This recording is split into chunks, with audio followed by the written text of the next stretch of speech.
ऐसा ही जो झूठा हम लोग बनाते रहते हैं, ये अस्तित्व के साथ उसका कोई संबंध नहीं होता है, राइट? बराबर? Are you understanding? This is only for रंग रूप के लिए नहीं, अपने क्वालिटीज, अपने गुणधर्म क्या है, हमारे काम क्या है, हमारा खेलना क्या है, हमारा कूदना क्या है, हमारा पढ़ाई करना क्या है, हमारा दूसरों के प्रति संभावना क्या है, भावना क्या है, संवेदना क्या है, ये सब हमें खुद को ही तय करना होता है। लेकिन हम नहीं तय करते, वो मैं, रियल मैं जो है वो तय नहीं करता। कौन तय करता है? ये विचार करते रहते हैं। तो बोलेंगे बापू विचार कहाँ से आते हैं? That is the real problem.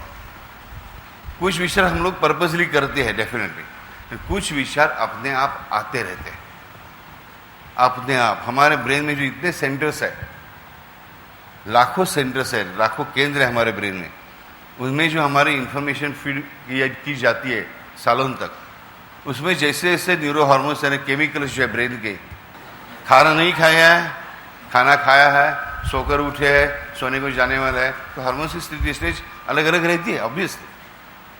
तो इस कारण से जो सेंटर उस समय किसी कारणवश से स्टिमुलेट हो जाता है, वैसे हमारे स्टेटस जो है ब्रेन के कंडीशन रहते हैं।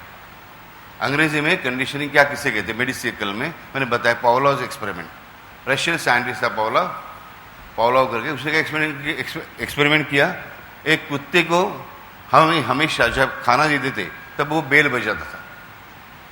ऐसे 6 महीने जाने के बाद क्या हो गया, एक बार उसने सिर्फ बेल बजाई, खाना नहीं दिया, फिर भी उसका सलाइवा छूटने लगा और उससे डाइजेस्टिव एंजाइम्स तैयार हो गए। इसका मतलब क्या है, उसका भूख का जो सेंटर है, खाने का जो सेंटर है, वो अभी सिर्फ भूख के साथ नहीं, खाने के साथ नहीं, खाने को देखकर नहीं, तो बेल के साथ। तो बात क्या है कि ये जो फॉल्स सेल्फ है, हमने कहा कि थॉट्स से बनता है, विचारों से बनता है।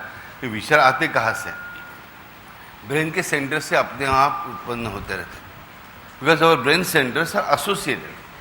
उनका एक दूसरे की स्थिति के साथ, किसी भावना के साथ, किसी दृश्य के साथ, किसी नैसर्गिक स्थिति के साथ अपना कंडीशनिंग हो जाता है, एसोसिएशन हो जाता है। ये कुछ लोगों को लाल रंग देखने के बाद हमेशा खून की याद आती है। ओके, कोई इंसान ऐसा होता है कि जो कभी भी जाकर देखो तो वही उसे कुत्ता देखे तो उसे क्या याद आती है कि उसके घर के सामने उससे किसी दूसरे कुत्ते ने काटा था, राइट? किसी को कार देखने के बाद हमेशा ऐसा लगता है, किसी वजह के सिवाय वो उसका मन बहुत आनंदित हो उठता है, क्योंकि उसके मन में बहुत बड़ी आशा थी बचपन में कि मैं अपने खुद के कार में बैठूं। अपनी पिताजी ने कार लाई थी और बैठा था, तब उसे बहुत आनंद महसूस किया था। इसी के कारण जब भी वो जात की कार देखता था तो उसके मन के आनंद का सेंटर, हैप्पीनेस का सेंटर अपने आप जागरूक हो उठता था, राइट? ऐसे बहुत सारे विचारों के साथ, भावनाओं के साथ हमारे ब्रेन के, हमारे मन के जो केंद्र है वो जुड़े हुए रहते हैं, इसीलिए थॉट्स अपने आप उत्पन्न होते रहते हैं। उसके साथ साथ हमारे मन में जो डर रहते हैं, जो भय रहते हैं, जो हमने एक्सपीरियंस किए होते हैं, महसूस किए होते हैं, उनके कारण जो विचार पैदा होते रहते हैं।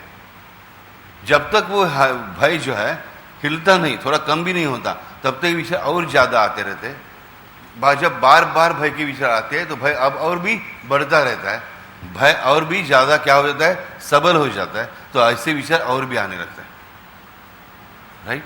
यानी हमारा जो ये अहंकार है, जो झूठा मैं हूँ, ये किससे बनता है? बार बार विचार करने के बाद, वो भी किस कारण?